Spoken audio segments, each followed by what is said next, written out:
നമസ്കാരം,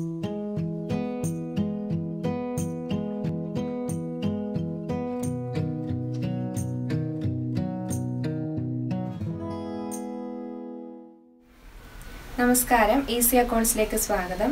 ഞാനിന്ന് എടുക്കാൻ പോകുന്നത് ബികോം സെക്കൻഡ് സെമസ്റ്ററിലെ ബിസിനസ് റെഗുലേറ്ററി ഫ്രെയിംവർക്ക് എന്ന സബ്ജക്റ്റാണ്. അതിലെ 3A എന്ന മൊഡ്യൂളായിരുന്നു കഴിഞ്ഞ വീഡിയോയിൽ എടുത്തിരുന്നത്. അതിലെ ഫസ്റ്റ് പാർട്ടായ ബെയിൽമെൻറ്റ് നമ്മൾ എടുത്തിരുന്നു. ഇനി എടുക്കാൻ പോകുന്നത് പ്ലഡ്ജ് ആണ്. അപ്പം 3A എന്ന മൊഡ്യൂള് ബെയിൽമെൻറ്റ് ആൻഡ് പ്ലഡ്ജ് ആണ്. അപ്പോൾ അതിലെ പ്ലഡ്ജ് എന്താണ് എന്നുള്ളതും അതുമായി റിലേറ്റ് ചെയ്യുന്ന കാര്യങ്ങളാണ് ഇന്നത്തെ ക്ലാസ്. അപ്പോൾ ആദ്യം നമുക്ക് പ്ലഡ്ജ് എന്താണെന്ന് നോക്കാം. പ്ലഡ്ജിനെ മറ്റൊരു പേരറിയപ്പെടുന്നു പോൺ. പ്ലഡ്ജ് എന്ന് പറഞ്ഞാൽ where goods are delivered as a security for a loan for the fulfilment of an obligation. നമ്മളുടെ ഒരു കടമ ചെയ്യുന്നതിന് വേണ്ടിയിട്ട്, നിർവഹിക്കുന്നതിന് വേണ്ടിയിട്ട് നമ്മൾ സെക്യൂരിറ്റി ആയിട്ട് ഒരു ഗുഡ്സ് കൊടുക്കുന്നതിനെയാണ് നമ്മൾ പ്ലഡ്ജ് എന്ന് പറയുന്നത്. പ്ലഡ്ജ് എന്ന് നമ്മൾ പണയം വെക്കുക എന്നൊക്കെ നമ്മൾ മലയാളത്തിൽ പറയും. അത് തന്നെയാണ് പ്ലഡ്ജ് കൊണ്ട് ഉദ്ദേശിക്കുന്നത്.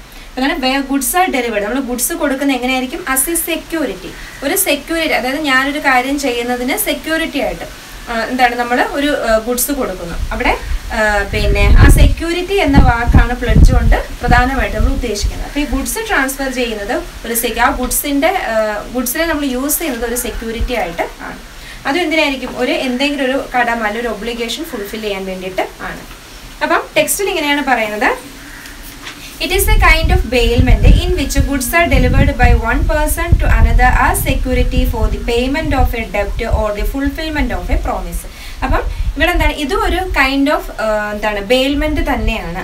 കാരണം എന്ന് പറയുന്നത് ഇവിടെ ഗുഡ്സ് ഒരാളിൽ നിന്ന് മറ്റൊരാളിലേക്ക് ട്രാൻസ്ഫർ ചെയ്യുന്നു. ഇവിടെ നമ്മൾ എന്താണ്? പൊസഷൻ ആണ്. അതായത് എൻ്റെ കയ്യിലൊരു ഗുഡ്സ് ഞാൻ വേറൊരാളിലേക്ക് ട്രാൻസ്ഫർ ചെയ്യുന്നു. അത് എങ്ങനെയായിരിക്കും? സെക്യൂരിറ്റി ആയിട്ടായിരിക്കും. ആ ഗുഡ്സ് ട്രാൻസ്ഫർ ചെയ്യുന്നത് ഒരു സെക്യൂരിറ്റി ആയിട്ടാണ്. കാരണം ഫോർ ദി പേയ്മെന്റ് ഓഫ്, ഒന്നുകിൽ എന്തായിരിക്കും? ഫോർ എക്സാമ്പിൾ, ഞാൻ ഒരാളുടെ 10,000 രൂപ കടം വാങ്ങുകയാണ്. അപ്പം ചിലപ്പോൾ അയാൾക്ക് 10,000 രൂപ എനിക്ക് തരുമ്പോൾ ഒരു വിശ്വാസം കാണില്ല, കാരണം ഞാൻ തിരിച്ചു കൊടുക്കുകയില്ല. അപ്പം ഞാൻ എന്തെങ്കിലും എൻ്റെ കയ്യിലുള്ളൊരു വിലപിടിപ്പുള്ളൊരു ഗുഡ്സ് എന്ത് ചെയ്യും? സെക്യൂരിറ്റി ആയിട്ട് കൊടുക്കും. അതായത് ഈ 10,000 രൂപ ഞാൻ എപ്പോൾ തിരിച്ചു തരുന്നു അപ്പോൾ എനിക്ക് ആ ഗുഡ്സ് തിരികെ തന്നാൽ മതി. ആ ഒരു കണ്ടീഷനോട് കൂടി നമ്മൾ എന്ത് ചെയ്യും? പൈസയൊക്കെ നമ്മൾ വാങ്ങിക്കാറുണ്ട്. നമ്മൾ ബാങ്കിൽ നിന്ന് തന്നെ എടുക്കാറുണ്ട്. ഗോൾഡ് നമ്മൾ എന്ത് ചെയ്യാറുണ്ട്? സെക്യൂരിറ്റി ആയിട്ട് വെച്ചിട്ട് പൈസ എടുക്കാറുണ്ട്. അപ്പം അങ്ങനെയൊക്കെ ഉള്ളതിനാണ് നമ്മൾ പ്ലഡ്ജ് എന്ന് പറയുന്നത്. ഇനി ഇവിടെ 2 വ്യക്തികളാണുള്ളത്. ഒന്ന് the bailor in this case is known as pawner and the bailee is called pawny. അപ്പോൾ ഇവിടെയും ബെയിലറും ബെയിലിയും ഉണ്ട്. പക്ഷേ പ്ലഡ്ജ് എന്നതായതുകൊണ്ടാണ് നമുക്ക്, അല്ലെങ്കിൽ പോൺ എന്ന വേറൊരു പേരുള്ളത് കൊണ്ട് തന്നെ നമുക്ക് ആരാണോ ആ ഗുഡ്സ് കൊടുക്കുന്നത് അയാളെ നമുക്ക് പ്ലഡ്ജർ അല്ലെങ്കിൽ പോണർ എന്ന് വിളിക്കാം. ആരുടെയിലാണോ നമ്മൾ ഗുഡ്സ് കൊടുക്കുന്നത് അയാളെ നമുക്ക് പ്ലഡ്ജി അല്ലെങ്കിൽ പോണി എന്ന് വിളിക്കാം. ഇനി അതെന്താണെന്ന് ടെക്സ്റ്റിൽ ഇങ്ങനെയാണ് പറയുന്നത്: the person who delivers the goods, ആരാണോ ഗുഡ്സ് ഡെലിവർ ചെയ്യുന്നത് അയാളെ വിളിക്കുന്ന പേരാണ് പ്ലഡ്ജർ അല്ലെങ്കിൽ പോണർ. ഇനി ആരുടെ കയ്യിലാണോ, അല്ലെങ്കിൽ ആർക്ക് വേണ്ടിയിട്ടാണ് നമ്മൾ ഗുഡ്സ് കൊടുക്കുന്നത് അവരെ വിളിക്കുന്ന പേരാണ് എന്ത്? പോണി അല്ലെങ്കിൽ പ്ലഡ്ജി. ഇനി നമ്മുടെ ഇന്ത്യൻ കോൺട്രാക്ട് ആക്ടിലെ സെക്ഷൻ 172 പ്ലഡ്ജിനെ പറ്റിയിട്ടുള്ള ഡെഫിനിഷൻ പറയുന്നുണ്ട്. The bailment of goods as security for payment of a ഡെപ്റ്റ് or for performance of a promise is called pledge. അപ്പം എന്താണ് ബെയിൽമെന്റ് എന്ന് പറയുന്നത്? ഇവിടെ ഈ പ്ലഡ്ജ് എന്ന് പറയുന്നത് എന്ത് തന്നെയാണ്? ഒരു ബെയിൽമെന്റ് തന്നെയാണ്. പക്ഷേ ഇവിടുത്തെ പ്രത്യേകത, നമ്മൾ ഗുഡ്സ് ട്രാൻസ്ഫർ ചെയ്യുന്നത് എന്തിനു വേണ്ടിയിട്ടാണ്? ഏതെങ്കിലും ഒരു ആക്ടിവിറ്റി പെർഫോം ചെയ്യുന്നതിന് സെക്യൂരിറ്റി ആയിട്ടാണ് കൊടുക്കുന്നത്. ഒന്നേ നമ്മൾ കടം വാങ്ങുമ്പോൾ നമ്മൾ അതിന് പകരം സെക്യൂരിറ്റി കൊടുക്കുകയോ, അല്ലെങ്കിൽ എന്തെങ്കിലും നമ്മളൊരു പ്രോമിസ്, ഞാൻ ഇന്ന കാര്യം നിങ്ങൾക്ക് ചെയ്തു തരാം എന്ന് പറഞ്ഞിട്ട് നമ്മളൊരു ഉറപ്പിന് വേണ്ടിയിട്ട് നമ്മൾ എന്ത് ചെയ്യും? ഒരു ഗുഡ്സ് സെക്യൂരിറ്റി ആയിട്ട് കൊടുക്കും. അങ്ങനെയൊക്കെ ഉള്ളതിനാണ് നമ്മൾ പ്ലഡ്ജ് എന്ന് പറയുന്നത്. ഇനി അടുത്തയായിട്ട് വളരെ ഇമ്പോർട്ടൻ്റ് ആയിട്ടുള്ള കാര്യമാണ് ഒരു പ്ലഡ്ജ്, വാലിഡ് പ്ലഡ്ജ്. അതായത് നമ്മൾ ഈ പറയുന്ന ആക്ടിവിറ്റി പ്ലഡ്ജ് ആണ് എന്നുണ്ടെങ്കിൽ ഈ പറയുന്ന പ്രത്യേകതകളെല്ലാം ഇനി അതിനുണ്ടായിരിക്കണം. അതാണ് essential elements of A valid pledge. അത് നമുക്കിന്ന് നോക്കാം. അപ്പോൾ നമുക്ക് essential elements of valid pledge നോക്കാം. പ്രധാനമായിട്ടും 4 എസെൻഷ്യൽ എലമെന്റ്സ് ആണുള്ളത്. ഈ പറയുന്ന 4 എസെൻഷ്യൽ എലമെന്റ്സ് ഉണ്ടെങ്കിൽ നമുക്ക് ആ പ്ലഡ്ജിനെ വാലിഡ് പ്ലഡ്ജ് എന്ന് പറയാൻ സാധിക്കും.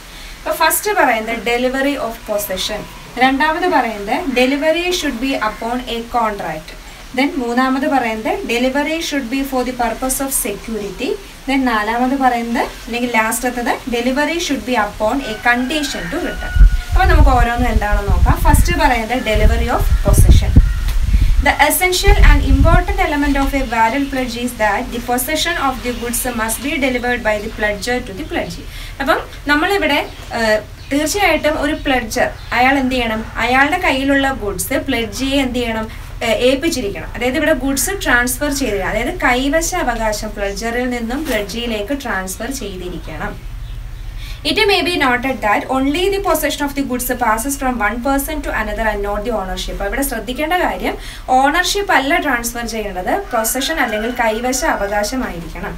The ownership remains with the pledger. അപ്പോൾ ആ ഗുഡ്സിന്റെ കൈവശ അവകാശം പ്ലഡ്ജറിൽ നിന്നും പ്ലഡ്ജിയിലോട്ട് ട്രാൻസ്ഫർ ചെയ്യാൻ മാത്രമേ പാടുള്ളൂ. ഒരിക്കലും അതിന്റെ ഓണർഷിപ്പ് പ്ലഡ്ജർ ആർക്ക് കൊടുക്കാൻ പാടില്ല, പ്ലഡ്ജിക്ക് കൊടുക്കാൻ പാടില്ല. അതായത് നമ്മൾ എന്തെങ്കിലും ഇപ്പോൾ ഫോർ എക്സാമ്പിൾ എനിക്ക് കുറച്ച് പൈസയുടെ ആവശ്യമുണ്ട്, ഞാനപ്പോൾ എൻ്റെ സുഹൃത്തിൻ്റെ നിന്ന് കുറച്ച് കൂടുതൽ എമൗണ്ട്, ഒരു 50,000 രൂപ കടം വാങ്ങാണ്. അപ്പം ആ 50,000 രൂപ എന്ന് ഞാൻ തിരിച്ചു കൊടുക്കുന്നു, അതുവരെ ഞാൻ എൻ്റെ കയ്യിലുള്ള എന്തെങ്കിലും ഗോൾഡോ അല്ലെങ്കിൽ എന്തെങ്കിലും വിലപിടിപ്പുള്ള ഒരു സാധനം എന്ത് ചെയ്യും, സെക്യൂരിറ്റി ആയിട്ട് കൊടുക്കും. അപ്പം ആ ഗുഡ്സ് അതിന്റെ ഓണർഷിപ്പ് ആർക്ക് തന്നെ ആയിരിക്കും, എനിക്ക് തന്നെയാണ്. അപ്പൊ എന്ത് പർപ്പസിനാണ് ഈ പൈസ അയാളുടെ നിന്ന് വാങ്ങിക്കുക എന്ന ഉദ്ദേശത്തോടു കൂടിയാണ് ഞാൻ എന്ത് ചെയ്യുന്നത്, ആ ഗുഡ്സ് പിന്നെ എന്താണ് എൻ്റെ ഫ്രണ്ടിൽ കൊടുത്തത്. അപ്പൊ എന്ന് ഞാൻ ആ പൈസ തിരിച്ചു കൊടുക്കുന്നു, അപ്പോൾ ആ ഗുഡ്സ് എന്ത് ചെയ്യും, എനിക്ക് തിരിച്ച് റിട്ടേൺ ചെയ്യും. അപ്പൊ ഇവിടെ ആ ഗുഡ്സിന്റെ മേലുള്ള ഓണർഷിപ്പ് ആർക്ക് തന്നെയാണ്, എനിക്ക് തന്നെയാണ്. പക്ഷെ അതിന്റെ കൈവശ അവകാശം അല്ലെങ്കിൽ പൊസഷൻ എന്ത് ചെയ്യുന്നത്, എന്നിൽ നിന്നും എൻ്റെ ഫ്രണ്ടിലോട്ട് ട്രാൻസ്ഫർ ചെയ്യണം. അതാണ് ഫസ്റ്റ് പോയിന്റ്. പൊസഷൻ നമ്മൾ ആ ഗുഡ്സ് എന്ത് ചെയ്തിരിക്കണം, ട്രാൻസ്ഫർ ചെയ്തിരിക്കണം. അല്ലെങ്കിൽ നമ്മുടെ കയ്യിൽ തന്നെ വെച്ചിട്ട് എന്താണ് ഈ ഗുഡ്സ് എന്താണ് ഈ ഗോൾഡ് ഞാൻ സെക്യൂരിറ്റി ആയിട്ട് ഇവിടെ വെച്ചിട്ടുണ്ട്, എനിക്ക് 50,000 രൂപ തരണം എന്ന് പറയാൻ പറ്റില്ല. ആ ഗുഡ്സ് എന്ത് ചെയ്യണം, നമ്മുടെ ആരുടെ നിന്നും നമ്മൾ പൈസ വാങ്ങിച്ചത് അയാളിലോട്ട് എന്ത് ചെയ്യണം, ട്രാൻസ്ഫർ ചെയ്തിരിക്കണം. ദെൻ രണ്ടാമത് പറയുന്നത് delivery should be upon a contract. അതായത് for a valid pledge, the delivery of possession should be made in pursuance of a contract of pledge. Thus, the delivery should be made with the intention to create a pledge. അപ്പോൾ നമ്മളൊരു കോൺട്രാക്റ്റിന്റെ ബേസിസിലായിരിക്കണം നമ്മളോട് pledge നടത്തേണ്ടത്. അപ്പോൾ contract ആയിരിക്കണം. അതായത് നമ്മളൊരാളുടെ നിന്ന് goods വാങ്ങിക്കുമ്പോൾ ഈ ഗുഡ്സ് എന്താണ് നമ്മൾ സെക്യൂരിറ്റി ആയിട്ട് വെച്ചു, അപ്പോൾ എന്നീ ഗുഡ്സ് എന്നീ പൈസ തിരിച്ചു തരുന്നു, അപ്പോൾ എനിക്ക് ഗുഡ്സ് തന്നാൽ മതി എന്നൊക്കെ ഉള്ളൊരു ധാരണയിൽ അല്ലെങ്കിൽ ഒരു കോൺട്രാക്റ്റ് ആയിരിക്കണം നമ്മളിത് ചെയ്യേണ്ടത്. ദെൻ മൂന്നാമത് പറയുന്നത് delivery should be for the purpose of security. ഈ ഗുഡ്സ് നമ്മൾ എപ്പോഴും ഒരാളിലേക്ക് ട്രാൻസ്ഫർ ചെയ്തിരിക്കുന്നത് എന്തിനു വേണ്ടിയിട്ടാണ്, സെക്യൂരിറ്റി എന്ന ഉദ്ദേശത്തോടുകൂടി തന്നെ ആയിരിക്കണം. അതായത് the goods should be delivered by one person to another by way of security. അപ്പം ഞാൻ എൻ്റെ കയ്യിലുള്ള ഗുഡ്സ് വേറൊരാളുടെയിലോട്ട് ഏൽപ്പിച്ചത് എന്താണ്, ഒരു സെക്യൂരിറ്റി ആയിട്ട്, അല്ലെങ്കിൽ അയാളുടെ നിന്ന് ഞാൻ എന്തെങ്കിലും പൈസ വാങ്ങിച്ചത് സെക്യൂരിറ്റി ആയിട്ട് തന്നെ ആയിരിക്കണം. അല്ലാതെ നമ്മൾ റിപ്പയറിങ്ങിന് വേണ്ടിയിട്ടോ അല്ലെങ്കിൽ വേറെ എന്തെങ്കിലും ആവശ്യങ്ങൾക്ക് വേണ്ടിയിട്ടാണ് ട്രാൻസ്ഫർ ചെയ്യുന്നതെങ്കിൽ അതിന് നമുക്ക് പ്ലെഡ്ജ് എന്ന് പറയാൻ പറ്റില്ല, അതിന് നമുക്ക് ബെയിൽമെന്റ് എന്നേ പറയാൻ പറ്റും. അപ്പം ഞാൻ ഈ ഗുഡ്സ് ട്രാൻസ്ഫർ ചെയ്തത് എന്താണ്, ഞാൻ വാങ്ങിച്ച കടത്തിന് സെക്യൂരിറ്റി ആയിട്ടോ അല്ലെങ്കിൽ എന്തെങ്കിലും ഒരു പ്രോമിസിന് സെക്യൂരിറ്റി ആയിട്ടോ ഒക്കെ ആണ് ട്രാൻസ്ഫർ ചെയ്തെങ്കിൽ നമുക്ക് അതിനെ പ്ലെഡ്ജ് എന്ന് പറയാൻ പറ്റും. അപ്പോൾ ഇവിടുത്തെ ഗുഡ്സ് ട്രാൻസ്ഫർ ചെയ്യുന്ന ഒരു ഉദ്ദേശം എന്തായിരുന്നു, ആ ഗുഡ്സ് കൊണ്ട് നമ്മൾ ഉദ്ദേശിക്കുന്നത് അതൊരു സെക്യൂരിറ്റി ആയിട്ട് ട്രാൻസ്ഫർ ചെയ്യുന്നു, അതായിരിക്കണം. ദെൻ നാലാമത് പറയുന്നത് delivery should be upon a condition to return. ഇനി നമ്മൾ ഈ ഗുഡ്സ് ട്രാൻസ്ഫർ ചെയ്യുമ്പം അവിടെ ഒരു കണ്ടീഷൻ ഉണ്ട്. എന്താണ്, എപ്പോൾ ഞാൻ ആ പൈസ തരുന്നു അപ്പോൾ എന്ത് ചെയ്യണം, എൻ്റെ ഗുഡ്സ് തിരിച്ച് തന്നിരിക്കണം. അവിടെ റിട്ടേൺ എന്നൊരു കണ്ടീഷൻ മസ്റ്റ് ആയിട്ട് ഉണ്ടായിരിക്കണം. The goods which are delivered to the pledgee as a security for a loan or fulfillment of a promise is to be returned to the pledger when such loan is repaid or promise is fulfilled. അപ്പം ഞാൻ എടുത്ത loan തിരിച്ചടച്ചാലോ അല്ലെങ്കിൽ ഞാൻ ഒരാൾക്കൊരു promise കൊടുത്തു, ആ promise ഞാൻ പാലിച്ചു കഴിയുമ്പോഴൊക്കെ എന്താണോ നമ്മൾ സെക്യൂരിറ്റി ആയിട്ട് വെച്ചിരിക്കുന്ന ഗുഡ്സ് അത് എന്ത് ചെയ്യണം, റിട്ടേൺ ചെയ്തിരിക്കണം, അയാൾ തിരിച്ചു തന്നിരിക്കണം. അങ്ങനെ ഒരു കണ്ടീഷൻ അവിടെ ഉണ്ടായിരിക്കണം. അങ്ങനെ ഇത്രയും കാര്യങ്ങൾ അല്ലെങ്കിൽ ഇത്രയും ഫീച്ചേഴ്സ് ഉണ്ടെങ്കിൽ നമുക്ക് ആ ഒരു പ്ലെഡ്ജിനെ എന്തെന്ന് പറയാൻ, വാലിഡ് പ്ലെഡ്ജ് എന്ന് പറയാനായിട്ട് സാധിക്കും. അടുത്തായിട്ട് പറയാൻ പോകുന്നത് ഡ്യൂട്ടീസ് ഓഫ് എ പ്ലെഡ്ജർ ആണ്. ഒരു പ്ലെഡ്ജർ ചെയ്യേണ്ടുന്ന കടമകൾ എന്തൊക്കെയാണ്? പ്രധാനമായിട്ടും 5 ഡ്യൂട്ടീസ് ആണ് ഒരു പ്ലെഡ്ജർ ചെയ്യേണ്ടത്. ഫസ്റ്റ് എന്ന് പറയുന്നത് duty to disclose fault in the goods. നമ്മൾ എന്ത് ഗുഡ്സ് ആണോ ട്രാൻസ്ഫർ ചെയ്യുന്നത് ആ ഗുഡ്സിന് എന്തെങ്കിലും പോരായ്മ ഉണ്ടെങ്കിൽ നമ്മൾ അത് വെളിപ്പെടുത്തണം. ഇന്ന ഗുഡ്സിന് ഇന്നൊരു പോരായ്മയുണ്ട് എന്നുള്ള കാര്യം നമ്മൾ വെളിപ്പെടുത്തിയിരിക്കണം. രണ്ടാമത് പറയുന്നത് duty to bear extraordinary expenses. എന്തെങ്കിലും അധിക ചിലവ് വല്ലതും ഉണ്ടാവുകയാണെങ്കിൽ അത് വഹിക്കേണ്ടുന്ന ഡ്യൂട്ടി ഉണ്ട്. Then duty to indemnifying the pledgee. പ്ലെഡ്ജിക്ക് എന്തെങ്കിലും നഷ്ടപരിഹാരങ്ങൾ അല്ലെങ്കിൽ എന്തെങ്കിലും ഇതുമായി ബന്ധപ്പെട്ട എന്തെങ്കിലും നഷ്ടം അതിന് നഷ്ടപരിഹാരം കൊടുക്കണം. ദെൻ 4 പറയുന്നത് duty to repay the loan. എടുത്ത ലോൺ തിരിച്ചടയ്ക്കുക. നമ്മൾ സെക്യൂരിറ്റി ആയിട്ട് എന്തെങ്കിലും ഒരു ഗുഡ്സ് വെച്ചിട്ടായിരിക്കുമല്ലോ പൈസ ലോൺ എടുക്കുന്നത്. അപ്പോൾ ആ ലോൺ എന്ത് ചെയ്യണം, അല്ലെങ്കിൽ നമ്മൾ എന്താണോ ആ ഗുഡ്സ് സെക്യൂരിറ്റി വെച്ചുകൊണ്ട് നമ്മൾ എന്താണ് ഉദ്ദേശിക്കുന്നത് നമ്മൾ എന്ത് ചെയ്യണം, തിരിച്ച് അടയ്ക്കണം. ദെൻ ലാസ്റ്റ് പറയുന്നത് duty to pay expenses in the case of default. നമ്മൾ എന്തെങ്കിലും ഡീഫോൾട്ട് വരുത്തുകയാണെങ്കിൽ അതുമായി ബന്ധപ്പെട്ട് എന്ത് ചിലവ് വന്നാൽ അത് നമ്മൾ എന്ത് ചെയ്യണം, പേ ചെയ്യണം. അങ്ങനെ ഇത്ര 5 ഡ്യൂട്ടീസ് ആണ്. ഇത് നമുക്ക് കുറച്ചുകൂടി എക്സ്പ്ലെയിൻ ചെയ്യാം, ടെക്സ്റ്റിൽ പറയുന്നത് എന്താണെന്ന് നോക്കാം. ഫസ്റ്റ് പറയുന്നത് duty to disclose fault in the goods. അതായത് it is the duty of the pledger to disclose the non fault about the goods pledged to the pledgee. നമ്മൾ എന്ത് ഗുഡ്സ് ആണോ പ്ലഡ്ജിയിൽ പണയം വെച്ചിരിക്കുന്നത്, പ്ലഡ്ജിക്ക് ട്രാൻസ്ഫർ ചെയ്യുന്നത്, അല്ലെങ്കിൽ നമ്മൾ സെക്യൂരിറ്റി ആയിട്ട് വെച്ചിരിക്കുന്നത്, ആ ഗുഡ്സിനകത്ത് എന്തെങ്കിലും പോരായ്മ ഉണ്ടെങ്കിൽ ആ പോരായ്മയെ പറ്റിയിട്ടുള്ള കാര്യം പ്ലഡ്ജറിന് അറിവുണ്ടെങ്കിൽ തീർച്ചയായിട്ടും അയാൾ എന്ത് ചെയ്യണം, പറഞ്ഞിരിക്കണം. ഫോർ എക്സാമ്പിൾ നമ്മളിപ്പോൾ ഒരു ഗോൾഡാണ് പണയം വെക്കുന്നതെന്നിരിക്കട്ടെ, അല്ലെങ്കിൽ സെക്യൂരിറ്റി ആയിട്ട് ട്രാൻസ്ഫർ ചെയ്തെന്നിരിക്കട്ടെ. അപ്പോൾ അതിൽ ഒരു വളയാണെന്നിരിക്കട്ടെ, ആ വളയിൽ പൊട്ടൽ വീണിട്ടുണ്ട്. അപ്പം നമ്മൾ ട്രാൻസ്ഫർ ചെയ്യുന്ന സമയത്ത് ഇന്ന വളക്കകത്ത് ചെറിയൊരു പൊട്ടലുണ്ട് എന്ന് നമ്മൾ പറഞ്ഞിട്ട് എന്തെങ്കിലും ട്രാൻസ്ഫർ ചെയ്യണം. അങ്ങനെയാണെന്നുണ്ടെങ്കിൽ നമുക്ക് അറിയാമെങ്കിൽ അത് പറഞ്ഞിരിക്കണം. ഇല്ലെന്നുണ്ടെങ്കിൽ അത് റിട്ടേൺ ചെയ്യുന്ന സമയത്ത് നമ്മൾ എന്ത് ചെയ്യാം, ഇതിൽ പൊട്ടൽ വന്നു എന്നൊക്കെ പറഞ്ഞിട്ട് നമ്മൾ അയാളെ എന്ത് ചെയ്യാൻ പാടില്ല, പറ്റിക്കാനായിട്ട് പാടില്ല. അപ്പം നമുക്ക് അറിയാവുന്ന പോരായ്മകൾ വല്ലതും ഉണ്ടെന്നുണ്ടെങ്കിൽ തീർച്ചയായിട്ടും നമ്മളത് ആരെ അറിയിച്ചിരിക്കണം, പ്ലഡ്ജിയെ അറിയിച്ചിരിക്കണം. രണ്ടാമത് പറയുന്നത് duty to bear extraordinary expenses. അതിൽ പറയുന്നത് the pledger has to bear the extraordinary expenses incurred by the pledgee. പ്ലഡ്ജിക്ക് എന്തെങ്കിലും ഇതുമായി ബന്ധപ്പെട്ട്, ഈ ഗുഡ്സ് സെക്യൂരിറ്റി ആയിട്ട് വെച്ച ഗുഡ്സുമായി ബന്ധപ്പെട്ട് എന്തെങ്കിലും അധിക ചെലവ് ഉണ്ടാവുകയാണെങ്കിൽ, എക്സ്ട്രാ ഓർഡിനറി ആണ്, പ്രതീക്ഷിക്കാത്ത വല്ല ചെലവുകളോ നഷ്ടങ്ങളോ ഒക്കെ വരുവാണെന്നുണ്ടെങ്കിൽ തീർച്ചയായിട്ടും പ്ലഡ്ജർ അത് എന്ത് ചെയ്യണം, വഹിക്കേണ്ടതാണ്. മൂന്നാമത് പറയുന്നത് ഡ്യൂട്ടി ടു ഇൻഡെംനിഫൈങ് ദി പ്ലഡ്ജി. പ്ലഡ്ജിക്ക് നഷ്ടപരിഹാരം കൊടുക്കണം. അതായത് in certain cases the pledger may not have any title to the goods pledged. For example, എൻ്റെ പേരിലുള്ള സ്വർണ്ണമല്ല, ഇപ്പോൾ എൻ്റെ റിലേറ്റീവിൻ്റെ അങ്ങനെ സ്വർണ്ണമാണ് ഞാൻ സെക്യൂരിറ്റി ആയിട്ട് വെച്ചിട്ട് ലോൺ എടുത്തേന്നിരിക്കട്ടെ. അപ്പം അങ്ങനെ വരുമ്പോൾ അതുമായി ബന്ധപ്പെട്ട് എന്തെങ്കിലും പ്രശ്നം പ്ലഡ്ജിക്ക് ഉണ്ടാവുകയാണെങ്കിൽ, അതായത് എൻ്റെ റിയൽ ഓണർ വന്ന് പ്ലഡ്ജി എടുത്ത് വഴക്കുണ്ടാക്കുകയോ അല്ലെങ്കിൽ പ്ലഡ്ജിക്കെതിരെ കേസ് കൊടുക്കുകയോ അങ്ങനെ എന്തെങ്കിലും പ്രശ്നങ്ങൾ വരുവാണെന്നുണ്ടെങ്കിൽ അതുമായി ബന്ധപ്പെടുന്ന നഷ്ടപരിഹാരം നികത്തേണ്ടത് ആരായിരിക്കണം, പ്ലഡ്ജർ ആയിരിക്കണം. അതാണ് പറഞ്ഞിരിക്കുന്നത്. In such cases it is the duty of the pledger to compensate the pledgee for any losses suffered by him due to the defective title of the pledger. പ്ലഡ്ജറിന്റെ ഓണർഷിപ്പിൽ അല്ലാത്ത ഗുഡ്സ് കൊണ്ട് വെക്കുമ്പോൾ അതുമായി ബന്ധപ്പെട്ട് എന്ത് പ്രശ്നം വന്നാലും അതിലുണ്ടാകുന്ന നഷ്ടപരിഹാരം നികത്തേണ്ടതും പ്ലഡ്ജർ തന്നെയാണ്. പിന്നെ പറയുന്നത് duty to repay the loan. It is the duty of the pledger to repay the loan taken from the pledgee. പ്ലഡ്ജിയിൽ നിന്നും എടുത്ത ലോൺ തിരിച്ചടയ്ക്കുക എന്നൊരു ഉത്തരവാദിത്വം കൂടി ആർക്കുണ്ട്, പ്ലഡ്ജറിനുണ്ട്. If he fails to repay the loan, അഥവാ അയാൾ ആ ലോൺ തിരിച്ചടച്ചില്ല എന്നുണ്ടെങ്കിൽ, തിരിച്ചടയ്ക്കാൻ അയാൾക്ക് സാധിച്ചില്ല എന്നുണ്ടെങ്കിൽ, the pledgee may bring a legal action against him for the recovery of the loan. ആ ലോൺ, ആ എമൗണ്ട് തിരിച്ചു കിട്ടുന്നതിന് വേണ്ടിയിട്ട് നിയമപരമായിട്ടുള്ള നടപടികൾ എടുക്കാനുള്ള അവകാശം ആർക്കുണ്ട്, പ്ലഡ്ജിക്ക് ഉണ്ടായിരിക്കും. Then ലാസ്റ്റ് പറയുന്നത് duty to pay expenses in the case of default. അതായത് when the pledger makes a default in payment of debt at the stipulated time and subsequently he repay the loan and take back the goods, the pledger must pay the expenses incurred by the pledger due to default in the repaying the loan at the stipulated time.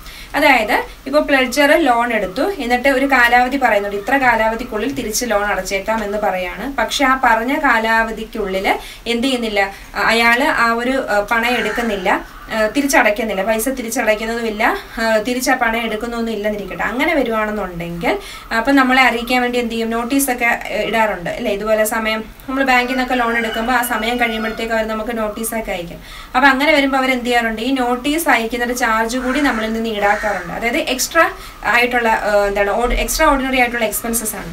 അപ്പം നമ്മൾ ഈ ഒരു default വരുന്നതുമായി ബന്ധപ്പെട്ട്, അതായത് പറഞ്ഞ സമയത്ത് നമ്മൾ അടയ്ക്കാത്തത് കൊണ്ടാണ് അവർക്ക് എന്ത് ചെയ്യേണ്ടത് വന്നത്, നമുക്ക് നോട്ടീസ് അയക്കേണ്ടി വന്നത്. അപ്പം ആ ഒരു സ്റ്റിപ്പുലേറ്റഡ് ടൈം അല്ലെങ്കിൽ പറഞ്ഞ സമയത്തിനുള്ളിൽ അടയ്ക്കാത്തത് കൊണ്ടല്ലേ നമ്മൾ ആ ഒരു പേയ്മെന്റ് ഡീഫോൾട്ട് വരുത്തിയതിന്റെ ഫലമായിട്ട് എന്തെങ്കിലും ചെലവ് പ്ലഡ്ജിക്ക് ഉണ്ടാവുകയാണെങ്കിൽ അത് നമ്മൾ എന്ത് ചെയ്യണം, വഹിക്കണം. അതിന് എക്സാമ്പിളാണ് നമ്മൾ ബാങ്കിൽ നിന്നൊക്കെ ഗോൾഡ് ലോൺ എടുക്കുകയാണെന്നുണ്ടെങ്കിൽ ആ ഒരു സമയം കഴിയുമ്പോൾ അവർ എന്ത് ചെയ്യും, നമുക്ക് നോട്ടീസ് അയക്കും, അത് രജിസ്റ്റേർഡ് ഒക്കെ അയക്കും. അപ്പം അതുമായി ബന്ധപ്പെട്ട് അവർക്ക് ചിലവ് ഉണ്ടാവണമെങ്കിൽ അത് നമ്മളിൽ നിന്ന് അവർ എന്ത് ചെയ്യും, ഈടാക്കും. അപ്പം അതിനുള്ള റൈറ്റും അല്ലെങ്കിൽ അത് ആ എക്സ്പെൻസസ് നമ്മൾ വഹിക്കാനുള്ള ഡ്യൂട്ടി ആർക്കുണ്ട്, പ്ലഡ്ജറിന് ഉണ്ട്. അങ്ങനെ ഈ 5 ഡ്യൂട്ടീസാണ് ഒരു പ്ലഡ്ജറിന് ഉള്ളത്. അടുത്തായിട്ട് പറയാൻ പോകുന്നത് ഡ്യൂട്ടീസ് ഓഫ് പ്ലഡ്ജിയാണ്. പ്ലഡ്ജറിന്റെ ഡ്യൂട്ടി പോലെ തന്നെ പ്ലഡ്ജിക്കും കുറേ ഡ്യൂട്ടീസ് ഉണ്ട്. അത് ഇവിടെ 5 ഡ്യൂട്ടീസ് ആണ് പറയുന്നത്. ഫസ്റ്റ് പറയുന്നത് duty to take reasonable care of the goods pledged. Pledger എന്ത് ഗുഡ്സ് ആണോ അവിടെ പണയം വെച്ചിരിക്കുന്നത് അല്ലെങ്കിൽ സെക്യൂരിറ്റി ആയിട്ട് വെച്ചിരിക്കുന്നത് ആ ഗുഡ്സിന് വേണ്ടുന്ന കെയർ കൊടുത്തിരിക്കണം.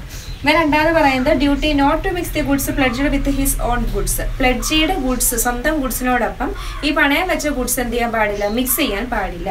പിന്നെ പറയുന്നത് duty to return the increase in the goods pledge. പണയം വെച്ച ഗുഡ്സിനകത്ത് എന്തെങ്കിലും ഇൻക്രീസ് വർധനവ് ഉണ്ടാവുകയാണെങ്കിൽ അതും കൂടി തിരിച്ചു കൊടുക്കേണ്ടതായിട്ടുണ്ട്. പിന്നെ പറയുന്നത് duty not use the pledged goods. Pledge ചെയ്ത ഗുഡ്സ് അല്ലെ പണയം വെച്ചിരിക്കുന്ന ആ ഗുഡ്സ് ഒരിക്കലും എന്ത് ചെയ്യരുത്, സ്വന്തം ആവശ്യങ്ങൾക്ക് ഉപയോഗിക്കാൻ പാടില്ല. Then duty to return the goods. ഈ ഗുഡ്സ് അതായത് അയാൾ എടുത്ത ആ ഒരു ഡെപ്റ്റ്, ആ കടം തിരിച്ചടയ്ക്കുമ്പോൾ തന്നെ ഈ ഗുഡ്സ് എന്ത് ചെയ്യണം, റിട്ടേൺ ചെയ്തിരിക്കണം.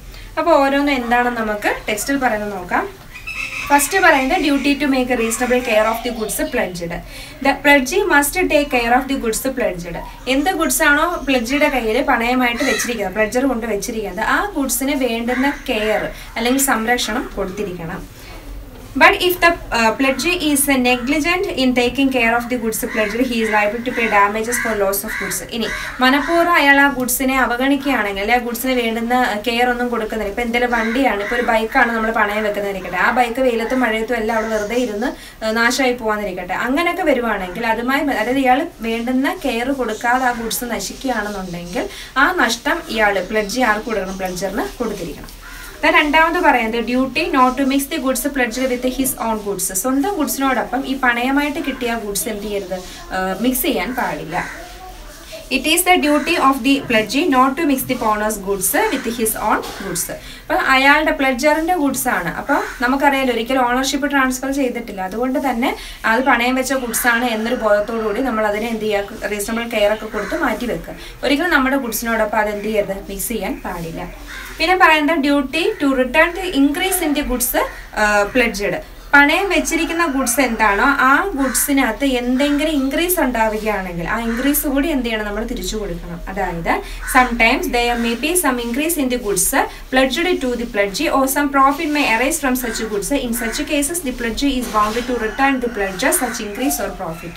പണയം വെച്ചിരുന്ന ഗുഡ്സിനകത്ത് എന്തെങ്കിലും ഇൻക്രീസ് ഉണ്ടാവുകയാണെങ്കിലോ അല്ലെങ്കിൽ എന്തെങ്കിലും രീതിയിൽ പ്രോഫിറ്റ് ഉണ്ടാവുകയാണെങ്കിലോ അതുകൂടി നമ്മൾ എന്ത് ചെയ്യണം, ഈ കാലാവധി കഴിയുമ്പോൾ ഈ ഒരു ഗുഡ്സ് തിരിച്ചു കൊടുക്കുമ്പോൾ അതിനോടൊപ്പം ഇൻക്രീസും കൂടി എന്ത് ചെയ്യണം, തിരിച്ചു കൊടുക്കണം. ലാസ്റ്റ് അടുത്ത point duty not to use the pledged goods. നമ്മൾ ഒരിക്കലും എന്ത് ചെയ്യരുത്, പണയം വെച്ച ഗുഡ്സ് നമ്മൾ സ്വന്തമായിട്ട് ഉപയോഗിക്കാൻ പാടില്ല. The pledgee should not use the goods pledged by the pledger. If the pledgee uses the goods he may be held liable for damages for any loss caused to the goods by such uses. അഥവാ പണയം വെച്ച goods നമ്മൾ ഉപയോഗിക്കുകയും ആ ഒരു ഉപയോഗത്തിൽ നിന്നും ആ ഗുഡ്സിന് എന്തെങ്കിലും ഡാമേജസ് സംഭവിക്കുകയാണെങ്കിൽ നമ്മൾ എന്ത് ചെയ്യണം, ആ നഷ്ടം കൂടി നികത്തേണ്ടതായിട്ട് വരും. ഇപ്പോൾ ഫോർ എക്സാമ്പിൾ ഒരാൾ ബൈക്ക് സെക്യൂരിറ്റി ആയിട്ട് വെച്ചിട്ട് കുറെ പൈസ വാങ്ങിച്ചുകൊണ്ട് പോയെന്നിരിക്കട്ടെ, അങ്ങനെ വരുമ്പോൾ ഈ ബൈക്ക് നമ്മൾ സ്വന്തമായിട്ട് ഉപയോഗിക്കുകയും അത് ആക്സിഡന്റ് വഴി ആ ബൈക്കിന് എന്തെങ്കിലും ഡാമേജസ് വരികയാണെങ്കിൽ ആ നഷ്ടം കൂടി നമ്മൾ എന്ത് ചെയ്യണം, നികത്തേണ്ടതായിട്ട് വരും. Last point duty to return the goods. അതായത് it is the duty of the pledgee to return the goods to the pledger when the amount of ഡെപ്റ്റ് is repaid by the pledger. Pledger വാങ്ങിയ കടം തിരിച്ചു തന്നാൽ ഉടൻ തന്നെ ഈ പണയം വെച്ച ഗുഡ്സ് എന്ത് ചെയ്യണം, റിട്ടേൺ ചെയ്യുക എന്ന ഡ്യൂട്ടി കൂടി പ്ലഡ്ജിക്ക് ഉണ്ട്. അങ്ങനെ ഇത്രയും ഡ്യൂട്ടീസ് ആണ് പ്ലഡ്ജിക്ക് ഉള്ളത്. അടുത്തായിട്ട് പറയാൻ പോകുന്നത് റൈറ്റ്സ് ആണ്. ഡ്യൂട്ടീസ് പോലെ തന്നെ പ്ലഡ്ജറിനും പ്ലഡ്ജിക്കും അവരുടേതായ അവകാശങ്ങളും ഉണ്ട്. അപ്പോൾ ഫസ്റ്റ് പറയാൻ പോകുന്നത് പ്ലഡ്ജറിന്റെ റൈറ്റ്സ് ആണ്. ഫസ്റ്റ് വൺ, ഇപ്പൊ നമുക്ക് പ്രധാനമായിട്ടും 3 റൈറ്റ്സ് ആണുള്ളത്. അതിലെ ഫസ്റ്റ് പറയുന്നത് right to file a suit for the enforcement of the duties imposed upon a pledgee. അതായത് പ്ലഡ്ജിക്ക് ചെയ്യേണ്ടുന്ന കുറെ ഡ്യൂട്ടീസ് ഉണ്ട്. ആ ഡ്യൂട്ടീസുകൾ പ്ലഡ്ജ് ചെയ്തില്ലെങ്കിൽ പ്ലഡ്ജിക്കെതിരെ നമുക്ക് കേസ് കൊടുക്കാനുള്ള അവകാശം ആർക്കുണ്ട്, പ്ലഡ്ജറിനുണ്ട്. ഇപ്പൊ നമ്മൾ പറഞ്ഞു കുറെ ഡ്യൂട്ടീസ് പഠിച്ചിരുന്നു, 5 ഡ്യൂട്ടീസ് പ്ലഡ്ജിയുടെ പഠിച്ചിരുന്നു. അപ്പോൾ അതിനകത്തൊരു ഡ്യൂട്ടിയാണ് എന്ത്, റീസണബിൾ കെയർ. ആ പ്ലഡ്ജ് ചെയ്ത് ആ പണയമായിട്ട് വെച്ചിരിക്കുന്ന ഗുഡ്സിന് വേണ്ടുന്ന കെയർ കൊടുക്കുക എന്ന ഡ്യൂട്ടി പ്ലഡ്ജിക്ക് ഉണ്ടെന്ന് പറഞ്ഞിരുന്നു. ഇപ്പോൾ പ്ലഡ്ജി ആ ഒരു ഗുഡ്സിന് റീസണബിൾ കെയർ കൊടുക്കാതെ അലക്ഷ്യമായിട്ട് ഇടുകയാണ്. അതുവഴി എന്തെങ്കിലുമൊക്കെ ഡാമേജസ് ആ ഒരു ഗുഡ്സിനുണ്ടായി, എന്നാൽ നമ്മൾ അയാളുടെ നിന്ന് നഷ്ടപരിഹാരം ചോദിച്ചപ്പോൾ അയാൾ തന്നില്ല. അങ്ങനെ വരുവാണെങ്കിൽ നമുക്കെതിരെ കേസ് കൊടുക്കാം. അപ്പം ആ ഒരു പ്ലഡ്ജ് ചെയ്യേണ്ടുന്ന ഡ്യൂട്ടീസ് ചെയ്യാത്തതിന്റെ പേരിൽ പ്ലഡ്ജറിന് അയാൾക്കെതിരെ എന്ത് ചെയ്യാം, കേസ് ഫയൽ ചെയ്യാം. അതാണ് ഫസ്റ്റ് റൈറ്റ്. രണ്ടാമത് പറയുന്നത് right to redeem the goods pledged എന്ന് പറഞ്ഞാൽ നമ്മൾ പണയമായിട്ട് വെച്ചിരിക്കുന്ന ഗുഡ്സ് നമ്മൾ കൊടുക്കാനുള്ള പേയ്മെന്റ് ഒക്കെ കൊടുത്ത് ക്ലിയർ ചെയ്തിട്ട് ആ ഗുഡ്സ് തിരിച്ചു വാങ്ങാം. അതിനുള്ള റൈറ്റ് ആർക്കുണ്ട്, ഈ പറയുന്ന പ്ലഡ്ജറിനുണ്ട്. അപ്പൊ അതിങ്ങനെയാണ് പറയുന്നത്, the term redeem means to clear by payment. നമ്മളൊരു ആ ഒരു കാര്യം ക്ലിയർ ചെയ്യേണ്ടത് എങ്ങനെയായിരിക്കണം, പേയ്മെന്റിലൂടെ ആയിരിക്കണം. ഇപ്പൊ ഞാൻ ഒരാളുടെ കയ്യിൽ നിന്ന് കുറച്ച് ഗുഡ്സ് പണയം വെച്ചിട്ട് ഞാൻ പൈസ വാങ്ങിയെങ്കിൽ ഞാൻ ആ പൈസ കൊടുത്തതിന് ശേഷം മാത്രം ആ ഗുഡ്സ് എന്ത് ചെയ്യുക, തിരിച്ചു വാങ്ങാം. അപ്പൊ ഇവിടെ റെഡീം എന്ന് ഉദ്ദേശിക്കുന്നതാണ് പേയ്മെന്റ് കൊടുത്ത് നമ്മൾ ആ ഒരു ട്രാൻസാക്ഷൻ അവിടെ ക്ലിയർ ചെയ്യുക, അതാണ് ഉദ്ദേശിക്കുന്നത്. ഇവിടെ the pledger has absolute right to redeem the goods pledged upon the satisfaction of the ഡെപ്റ്റ്. ഇവിടെ പ്ലഡ്ജറിനെ സംബന്ധിച്ച് അയാൾ വാങ്ങിയ കടം കൊടുത്തതിന് ശേഷം ആ ഗുഡ്സ് എന്ത് ചെയ്യുക, റിട്ടേൺ ചെയ്യുക. ദെൻ മൂന്നാമത് പറയുന്നത് right to receive the increases. എന്തെങ്കിലും വർധനവ് നമ്മൾ ആ പ്ലെഡ്ജ് ചെയ്ത ഗുഡ്സ് അല്ലെ പണയം വെച്ച ഗുഡ്സിനകത്ത് എന്തെങ്കിലും വർധനവ് വന്നെങ്കിൽ അതുകൂടി തിരിച്ച് വാങ്ങിക്കാനുള്ള റൈറ്റ് പ്ലെഡ്ജറിനുണ്ട്. അതിനൊരു എക്സാമ്പിൾ പറയുകയാണെങ്കിൽ ഇപ്പം നമ്മൾ ഒരാളുടെ കയ്യിൽ നിന്ന് പൈസ കടം വാങ്ങിയത് കുറച്ച് ഷെയർ ഏതൊരു ഒരു കമ്പനിയുടെ ഷെയർ നമ്മൾ സെക്യൂരിറ്റി ആയിട്ട് വെച്ചിട്ടാണെന്ന് ഇരിക്കട്ടെ. അപ്പം ആ ഒരു പൈസ നമ്മൾ ആ പറഞ്ഞ കാലാവധി ആയപ്പോൾ നമ്മൾ ആ പൈസ കൊടുത്തിട്ട് ഈ ഷെയർ വാങ്ങിക്കാൻ നേരത്തെ അപ്പോൾ ഈ ഒരു ഷെയർ എന്ന് പറയുമ്പോൾ ചിലപ്പോൾ നമുക്ക് എന്താണ് അതിനിടയ്ക്ക് കമ്പനി വല്ല ബോണസ് ഷെയറോ ഒക്കെ ഇഷ്യൂ ചെയ്യും. അപ്പോൾ ഈ ഒരു കമ്പനി ബോണസ് ഷെയർ ഇഷ്യൂ ചെയ്തെന്നിരിക്കട്ടെ. അപ്പോൾ നമുക്ക് ആ ഗുഡ്സ് ഷെയർ തിരിച്ചു വാങ്ങുമ്പോൾ നമുക്ക് അവകാശമാണ് ആ ബോണസ് ഷെയർ, കാരണം നമ്മളുടെ ഷെയർ ആണത്. അപ്പോൾ ആ ബോണസ് ഷെയറും കൂടി നമുക്ക് റിട്ടേൺ ചെയ്യാനായിട്ടുള്ള റൈറ്റ് ഉണ്ട്. അതാണ് റൈറ്റ് ടു ഇൻക്രീസ് കൊണ്ട് ഉദ്ദേശിക്കുന്നത്. ഇവിടെ ടെക്സ്റ്റിൽ അതേ എക്സാമ്പിൾ തന്നെയാണ് പറയുന്നത്. A took some loan from B and pledged some share of the company. During the period of pledge, company issued some bonus share. It was held the bonus share also belonged to the pledger. അപ്പോൾ ആ bonus ഷെയറും കൂടി വാങ്ങാനുള്ള right ആർക്കൊണ്ട് പ്ലെഡ്ജറിനുണ്ട്. അപ്പോൾ അവിടെ നമ്മുടെ already ഉള്ള ഷെയറിന് എന്ത് വന്നു, ഇൻക്രീസ് വന്നു. കുറച്ചും കൂടി ഷെയർസ് ബോണസ് ഷെയർ ആയിട്ട് അവർ ഇഷ്യൂ ചെയ്തെങ്കിൽ അതും കൂടി നമുക്ക് എന്ത് ചെയ്യാം, വാങ്ങിക്കാനുള്ള റൈറ്റ് ഉണ്ട്. അപ്പം ഇത്രയും റൈറ്റ്സ് ആണ് ഒരു പ്ലെഡ്ജറിനുള്ളത്. അതായത് എന്താണ്, പ്ലെഡ്ജ് എന്തെങ്കിലും ചെയ്യേണ്ട കടമകൾ ചെയ്തില്ലെങ്കിൽ അയാൾക്കെതിരെ നമുക്ക് കേസ് എടുക്കാം. പിന്നെ പറഞ്ഞത് എന്താണ്, പേയ്മെൻറ്റ് കൊടുത്തിട്ട് നമുക്ക് എന്ത് ചെയ്യാം, ഗുഡ്സ് റിട്ടേൺ ചെയ്യാം. പിന്നെ പറഞ്ഞത് ആ ഗുഡ്സ് നമ്മൾ പണയം വെച്ച ഗുഡ്സിന് എന്തെങ്കിലും ലാഭമോ അല്ലെങ്കിൽ ഇൻക്രീസോ ഒക്കെ വന്നിട്ടുണ്ടെങ്കിൽ അതും കൂടി നമുക്ക് ചോദിച്ച് വാങ്ങാനുള്ള റൈറ്റ് ഉണ്ട്. അടുത്ത ടോപ്പിക്കാണ് റൈറ്റ് ഓഫ് പ്ലെഡ്ജി. പ്ലെഡ്ജറിന് റൈറ്റ് ഉള്ളതുപോലെ തന്നെ പ്ലെഡ്ജിക്കും റൈറ്റ്സ് ഉണ്ട്. എന്നാൽ ഇവിടെ പ്ലെഡ്ജറിനാകെ 3 റൈറ്റ്സേ ഉണ്ടായിരുന്നുള്ളൂ, പ്ലെഡ്ജിക്ക് 7 റൈറ്റ്സ് ആണ് ഉള്ളത്. ഇപ്പോൾ ഓരോന്ന് എന്താണെന്ന് നോക്കാം. ഫസ്റ്റ് പറയുന്നത് right to retain the pledged goods. എന്ത് ഗുഡ്സ് ആണോ പണയം വെച്ചിരിക്കുന്നത് ആ ഗുഡ്സ് റീറ്റെയിൻ ചെയ്യാൻ, അതായത് ആ പൈസ ഇപ്പം നമ്മളൊരു ഗുഡ്സ് സെക്യൂരിറ്റി ആയിട്ട് വെച്ചിട്ട് ഒരാളിൽ നിന്ന് കടം വാങ്ങിയെങ്കിൽ ആ പൈസ എന്നാണോ തിരിച്ചു കൊടുക്കുന്നത് അതുവരെയും ആ ഗുഡ്സ് കൈവശമായിട്ട് വെക്കാനുള്ള അവകാശമുണ്ട്. ഇവിടെ ഇങ്ങനെയാണ് പറഞ്ഞിരിക്കുന്നത്, the pledgee has the right to retain the pledged goods until all his dues are paid. He may also retain the goods if the interest due on the ഡെപ്റ്റ് ഈസ് നോട്ട് പെയ്ഡ്. അപ്പം ഒരാൾ എന്താണ് ഒരു gold പണയം വെച്ചിട്ട് പൈസ വാങ്ങിച്ചുകൊണ്ട് പോയിരിക്കട്ടെ. അപ്പം ആ പൈസയ്ക്ക് നമ്മൾ പലിശ കൂടി അടയ്ക്കണം. അപ്പം ഇയാൾ പലിശ അടയ്ക്കാതെ ആ ഒരു പ്രിൻസിപ്പൽ എമൗണ്ട് മാത്രമേ അടയ്ക്കുന്നുള്ളെങ്കിൽ പലിശ അടയ്ക്കുന്നത് വരെയും ആ ഗുഡ്സ് റീറ്റെയിൻ ചെയ്യാനുള്ള റൈറ്റ് ഉണ്ട്. ഇത് ഇയാൾക്ക് എത്ര രൂപയാണോ മൊത്തത്തിൽ കിട്ടാനുള്ളത് ആ പൈസ കിട്ടുന്നത് വരെയും ആ ഗുഡ്സ് റീറ്റെയിൻ ചെയ്യാനുള്ള റൈറ്റ് പ്ലെഡ്ജിക്ക് ഉണ്ട്. ഇത് രണ്ടാമത് പറയുന്നത് right to extraordinary expenses. എന്തെങ്കിലും അധിക ചെലവുണ്ടെങ്കിൽ അതുകൂടി ക്ലെയിം ചെയ്യാനായിട്ടുള്ള റൈറ്റ് ഉണ്ട്. അതായത് if the pledgee incurs some extraordinary expense for the preservation of the pledged goods then he is entitled to receive these expenses from the പ്ലെഡ്ജർ.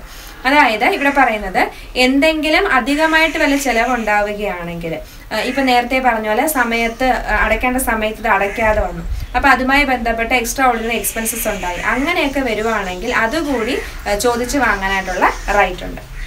പിന്നെ പറയുന്നത് right in case of default of the pledger. Sometimes the pledger makes a default in repayment of the debt or in the performance of the promise at the stipulated time. In such cases, the pledger may file a suit against the pledger for the repayment of the debt or the performance of the promise. അതായത് ഇവിടെ പറയുന്ന ഇത്രയാണ്, പ്ലെഡ്ജർ ചെയ്യേണ്ടുന്ന കാര്യങ്ങൾ ചെയ്തില്ല എന്നുണ്ടെങ്കിൽ, അതായത് ആ പൈസ കറക്റ്റ് സമയത്ത് റീപേ ചെയ്യുന്നില്ല അങ്ങനെയൊക്കെ വരുവാണെങ്കിൽ, അതായത് ചെയ്യേണ്ട ഡ്യൂട്ടി പ്ലെഡ്ജർ ചെയ്യാതെ ഡീഫോൾട്ട് വരുത്തുവാണെങ്കിൽ പ്ലെഡ്ജിക്ക് അയാൾക്കെതിരെ എന്ത് ചെയ്യാം, കേസ് കൊടുക്കാവുന്നതാണ്. പിന്നെ പറയുന്നത് right to sell the goods. In case of default in payment, the pledgee may sell the goods pledged with him after serving a reasonable notice to the pledger. അതായത് പറയുന്ന സമയത്ത് ഇയാൾ എന്ത് ചെയ്യുന്നില്ല, പൈസ കൊണ്ടുവരുന്നില്ല, കുറേ നാളായിട്ട് അയാളുടെ ഇൻട്രസ്റ്റ് പലിശയൊന്നും അടയ്ക്കുന്നില്ല, ആ ഒരു എമൗണ്ട് വാങ്ങിച്ച എമൗണ്ട് തിരിച്ചടയ്ക്കുന്ന യാതൊരു വിവരങ്ങളും ഇല്ല എന്നുണ്ടെങ്കിൽ നമ്മൾ എന്ത് ചെയ്യും, ഇയാൾക്ക് നോട്ടീസ് അയച്ചിട്ട് നമുക്ക് ആ ഗുഡ്സ് പ്ലെഡ്ജ് ചെയ്തിരിക്കുന്ന ഗുഡ്സ് എന്ത് ചെയ്യാം, വിൽക്കാനുള്ള റൈറ്റ് ഉണ്ട്. പിന്നെ പറയുന്നത് right to compensation. If the pledger has no title to the goods pledged to the pledgee and due to that if the pledgee suffers any loss it is to be compensated by the pledger. നേരത്തെ പറഞ്ഞതുപോലെ തന്നെ ഈ പണയം വെച്ചിരിക്കുന്ന goods പ്ലെഡ്ജറിന്റെ ഓണർഷിപ്പിലുള്ളതല്ല എന്നിരിക്കട്ടെ. അപ്പോൾ അങ്ങനെ വരുമ്പോൾ ആ പ്ലെഡ്ജിക്ക് അതുമായി ബന്ധപ്പെട്ട് എന്തെങ്കിലും നഷ്ടം വരുവാണ്, അതിന്റെ റിയൽ ഓണർ വന്നിട്ട് പ്ലെഡ്ജിക്കെതിരെ കേസ് കൊടുക്കുകയോ പ്ലെഡ്ജി അടിക്കുകയോ അങ്ങനെ എന്തെങ്കിലുമൊക്കെ പ്രശ്നം വരുവാണെങ്കിൽ അങ്ങനെ ഉണ്ടാകുന്ന നഷ്ടങ്ങൾ നമുക്ക് പ്ലെഡ്ജറിന്റെ കയ്യിൽ നിന്നും ഈടാക്കാവുന്നതാണ്. പിന്നെ അടുത്ത പോയിന്റ് പറയുന്നത് right to file a suit to decide the title of the goods pledged. നമ്മുടെ കയ്യിൽ ആ പണയം വെച്ചിരുന്ന ഗുഡ്സിന്റെ റിയൽ ഓണർ ആരാണ് എന്നുള്ളത് കണ്ടെത്തുന്നതിന് വേണ്ടിയിട്ട് കേസ് കൊടുക്കാവുന്നതാണ്. If a person other than the pledger claims a goods from the pledgee, then the pledgee may apply to the court to decide the title of the goods so that he may deliver the goods to the right owner. അപ്പോൾ ഈ പണയിരിക്കുന്ന goods, അതായത് ഒരാൾ കൊണ്ടുവന്ന് പണയം വെച്ചിരിക്കുന്ന ഗുഡ്സിന് വേറൊരു അവകാശി വരികയാണ്. എന്നിട്ട് അയാൾ പറയുകയാണ് ഈ ഇരിക്കുന്ന ഗുഡ്സ് എൻ്റെയാണ് എന്ന് പറഞ്ഞാൽ നമുക്ക് ആ റിയൽ ഓണറിനെ കണ്ടെത്താൻ വേണ്ടി കോടതിയെ സമീപിക്കാവുന്നതാണ്. അതിനുള്ള റൈറ്റ് പ്ലെഡ്ജിക്കുണ്ട്. ദ ലാസ്റ്റ് പോയിന്റ് പറയുന്നത് right of particular lien. If the lawful charges of the pledgee in respect of the goods pledged are not paid, the pledgee has the right of possession of the goods until his lawful charges are repaid. നിയമപരമായിട്ടും ഒരു പ്ലെഡ്ജിക്ക് കിട്ടേണ്ടുന്ന കാര്യങ്ങൾ, ഇപ്പം നേരത്തെ പറഞ്ഞതുപോലെ നമ്മളൊരു ലോണൊക്കെ എടുക്കുകയാണെങ്കിൽ തീർച്ചയായിട്ടും നമുക്ക് എന്ത് ചെയ്യണം, അതിൻ്റെ പലിശ അടയ്ക്കണം. ഇനി അയാൾ ഡീഫോൾട്ടൊക്കെ വരുത്തുവാണെങ്കിൽ അയാളെ റിമൈൻഡർ ചെയ്യിക്കാൻ വേണ്ടിയിട്ട് നമ്മൾ നോട്ടീസൊക്കെ അയക്കുക. അപ്പോൾ അതിനൊക്കെ ഉണ്ടാകുന്ന എക്സ്ട്രാ ചാർജസ്, അങ്ങനെയുള്ള നമുക്ക് നിയമപരമായിട്ട് കിട്ടേണ്ടുന്ന എല്ലാ ചാർജസും പ്ലെഡ്ജിക്ക് കിട്ടുന്നത് വരെയും ആ ഗുഡ്സ് റീറ്റെയിൻ ചെയ്യാനായിട്ടുള്ള റൈറ്റിനെയാണ് നമ്മൾ പർട്ടിക്കുലർ ലീൻ എന്ന് പറയുന്നത്. അപ്പം അതിനുള്ള റൈറ്റ് ആർക്കുണ്ട്? പ്ലെഡ്ജിക്കുണ്ട്. അങ്ങനെ മൊത്തം 7 റൈറ്റ്സുകളാണ് പ്ലെഡ്ജിക്ക് ഉള്ളത്. ഇനി അടുത്തായിട്ട് പറയാൻ പോകുന്ന ടോപ്പിക്കാണ് pledge by non owners. Owner അല്ലാത്ത ഒരാളാണ് പ്ലെഡ്ജ് ചെയ്യുന്നതെങ്കിൽ, അപ്പോൾ നമ്മൾ സാധാരണഗതിയിൽ സ്വന്തം ഗുഡ്സുകൾ അതിൻ്റെ ഓണർ തന്നെയാണ് എന്ത് ചെയ്യാറുള്ളത്? പ്ലെഡ്ജ് ചെയ്യാറുള്ളത്. എന്നാൽ ചില സന്ദർഭങ്ങളിലൊക്കെ ഓണർ അല്ലാത്ത ആൾക്കാർ പ്ലെഡ്ജ് ചെയ്യാറുണ്ട്. അതെപ്പോഴൊക്കെയാണ്, അല്ലെങ്കിൽ ഏതൊക്കെ സന്ദർഭങ്ങളാണെന്നാണ് ഇനി പറയാൻ പോകുന്നത്. അപ്പം ഇതുമായി ബന്ധപ്പെട്ടിട്ട് ഈ ഒരു കാര്യം പറയുന്ന സെക്ഷൻ 178, 178A, 179 ഇങ്ങനെയുള്ള സെക്ഷനിലാണ് ഇതിനെ പറ്റിയിട്ടുള്ള കാര്യങ്ങൾ പറയുന്നത്. അപ്പം ഈ പറയുന്ന കാര്യങ്ങളൊക്കെ നോൺ ഓണർ ആണ് പ്ലെഡ്ജ് ചെയ്യുന്നതെങ്കിൽ അത് വാലിഡ് ആയിരിക്കും. സാധാരണ ഓണേഴ്സുകളാണ് ഗുഡ്സ് പ്ലെഡ്ജ് ചെയ്യുന്നതെങ്കിൽ അതിനെ നമ്മൾ വാലിഡ് പ്ലെഡ്ജ് എന്ന് പറയും. ചില സന്ദർഭങ്ങളിൽ നോൺ ഓണേഴ്സ് അല്ലെങ്കിൽ ഈ ഒരു ഗുഡ്സിന്റെ ഓണർ അല്ലാത്ത ആൾക്കാർ പ്ലെഡ്ജ് ചെയ്താൽ നമ്മൾ എന്ത് ചെയ്യും? അതിനെ വാലിഡ് ആയിട്ട് കണക്കാക്കാറുണ്ട്. അല്ല, ഫസ്റ്റ് സന്ദർഭം പറയുന്നത് pledge by a mercantile agent. A pledge made by a mercantile agent is valid. Mercantile agent അല്ലെ ഏജന്റ് വഴിയാണ് നമ്മൾ പണയം വെപ്പിക്കുന്നതെങ്കിൽ അതും എന്ത് തന്നെയാണ്? വാലിഡ് തന്നെയാണ്. മെർക്കൻറ്റൈൽ ഏജന്റ് എന്നുകൊണ്ട് ഉദ്ദേശിക്കുന്നത് who is with the consent of the owner of the goods can make a valid pledge while acting in the ordinary course of business of a mercantile agent. അപ്പോൾ ഇവിടെ പ്രത്യേകം ശ്രദ്ധിക്കണം, ഓണറിന്റെ താല്പര്യപ്രകാരം അല്ലെങ്കിൽ owner ഏൽപ്പിച്ചിട്ടായിരിക്കണം അയാൾ എന്ത് ചെയ്യേണ്ടത്? കൊണ്ടുവന്ന ആ ഏജന്റ് വന്നിട്ട് എന്താണ് ഗുഡ്സ് പണയം വെക്കേണ്ടത്. അങ്ങനെയാണെങ്കിൽ നമുക്ക് ആ പ്ലെഡ്ജിനെ വാലിഡ് പ്ലെഡ്ജ് എന്ന് പറയാം. രണ്ടാമത്തെ സന്ദർഭം പറയുന്നത് pledge by a person in possession of goods under a voidable contract. Voidable contract വഴി ഏതെങ്കിലും ഗുഡ്സ് കൈവശം വന്ന ആൾക്ക് അയാൾക്കും എന്ത് ചെയ്യാൻ സാധിക്കും? ഗുഡ്സ് പ്ലെഡ്ജ് ചെയ്യാം. ഇവിടെ പറയുന്നത് if a person obtain the possession of goods by coercion, undue influence, fraud or misrepresentation, the contract is voidable at the option of the true owner. അപ്പം നമ്മൾ ഇതിന് മുന്നത്തെ ക്ലാസ്സിൽ പഠിച്ചിട്ടുണ്ടായിരുന്നു, ഫ്രീ കൺസെന്റ് എന്ന് പറഞ്ഞ ചാപ്റ്ററിൽ പഠിച്ചിട്ടുണ്ടായിരുന്നു. ഒരാൾക്ക് അയാളുടെ സമ്മതം ഇല്ലാതെ ആണ് അല്ലെങ്കിൽ കൊയേർഷൻ വഴിയോ അയാളെ പിന്നെ അൺഡ്യൂ ഇൻഫ്ലുവൻസ് വഴിയോ അങ്ങനെയൊക്കെ ഉള്ള രീതിയിൽ മിസ്റ്റേക്ക് വഴിയൊക്കെയാണ് ഒരു ഗുഡ്സ് അയാളുടെ കയ്യിൽ എത്തുന്നതെങ്കിൽ അയാളെ സംബന്ധിച്ച് ആ കോൺട്രാക്ട് വോയിഡബിൾ കോൺട്രാക്ട് ആണ്. അങ്ങനെ വരുന്ന സമയത്ത് a person having possession of goods under a voidable contract can make a valid pledge of the goods as long as the contract is not rescinded. ഇപ്പൊ അങ്ങനെ മിസ്റ്റേക്ക് വഴിയോ അല്ലെങ്കിൽ കൊയേർഷൻ വഴിയോ അങ്ങനെ എങ്ങാണമാണോ ഒരാളുടെ ഗുഡ്സ് കിട്ടിയത്, അങ്ങനെ എന്നാൽ ആ കോൺട്രാക്ട് ഇതുവരെയും ക്യാൻസൽ ചെയ്തിട്ടില്ല. അങ്ങനെ വരുവാണെങ്കിൽ ആ കയ്യിലുള്ള ഗുഡ്സ് അയാൾക്ക് എന്ത് ചെയ്യാൻ സാധിക്കും? പണയം വെക്കാനായിട്ട് സാധിക്കും. ഇപ്പോൾ ഫോർ എക്സാമ്പിൾ ഒരാൾക്ക് മിസ്റ്റേക്ക് വഴി ഒരു ഗുഡ്സ് വന്നു, ഇതുവരെയും അതിന്റെ റിയൽ ഓണർ വന്നിട്ടില്ല, അല്ലെങ്കിൽ ആ ഗുഡ്സിന്റെ റിയൽ ഓണർ അല്ലെങ്കിൽ ഈ ഒരു കോൺട്രാക്ട് മിസ്റ്റേക്ക് വഴി വന്നതാണ് എന്നുള്ള കാര്യമൊന്നും ഇതുവരെ തെളിയിക്കപ്പെട്ടിട്ടില്ല. അങ്ങനെയൊക്കെ ഒരു അവസ്ഥയിലാണെങ്കിൽ ഈ ഗുഡ്സ് കൈവശമുള്ള ആൾക്ക് എന്ത് ചെയ്യാം? വേണ്ടുന്ന സമയത്ത് ആ ഗുഡ്സ് പണയം വെക്കാവുന്നതാണ്. ദെൻ മൂന്നാമത് പറയുന്നത് pledge by a seller in possession after sale. Sometimes the seller continue to be in possession of the goods even after the completion of sale. In such cases, the seller can make a valid pledge of the goods. However, the pledge is valid if the pledgee act in good faith and without a notice of the previous sale. അപ്പോൾ ഇവിടെ പറയുന്നത് മൂന്നാമത്തെ condition അത് പറയുന്നത് sales നടന്നിട്ടും ആ ഗുഡ്സിന്റെ കൈവശാവകാശം സെല്ലറിൽ തന്നെയാണെങ്കിൽ അയാൾക്ക് എന്ത് ചെയ്യാം? ഗുഡ്സ് പണയം വെക്കാം. അപ്പോൾ ഇവിടെ പറയുന്നത് seller continue to be in possession of the goods even after completion of sale. Sale കഴിഞ്ഞു, സെയിൽ കംപ്ലീറ്റ് ആയി, പക്ഷെ ഗുഡ്സിന്റെ കൈവശാവകാശം സെല്ലറിൽ തന്നെയാണ് എന്നുണ്ടെങ്കിൽ അങ്ങനെയുള്ള സന്ദർഭത്തിൽ സെല്ലറിന് എന്ത് ചെയ്യാം?